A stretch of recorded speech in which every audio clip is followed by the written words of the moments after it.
nosima staso, četvrta mu bila dom. Kroz Maslenicu hladnu koračao s ponosom.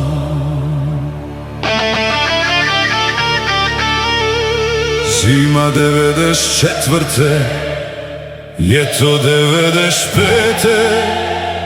Kroz Oluju gazio je ko hrid stijene svete.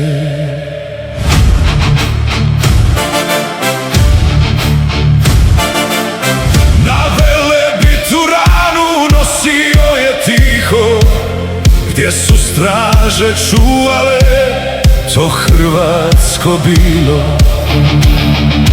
Ime mu je Davor Jović, heroj Domovinskog rata. Riječi su mu ostale ko poruka brata. Malo su dobili, trebali su više.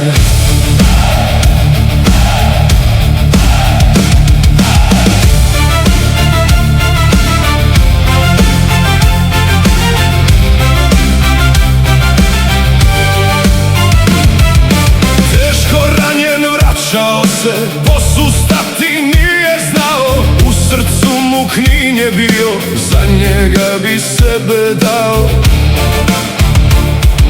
Dva put prvi do Knina, putem dugim tihim, svaki korak zavjet bješe mrtvima i živim.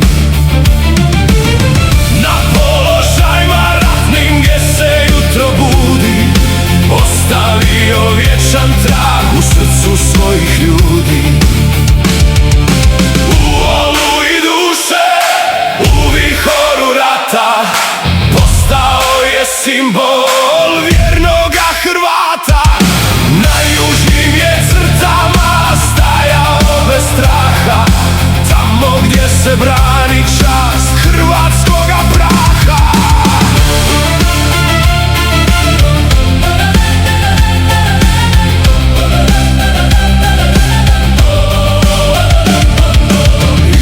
Zemlja šuti dok se kamen moli, priča o njem živjet će u rodu što ga voli.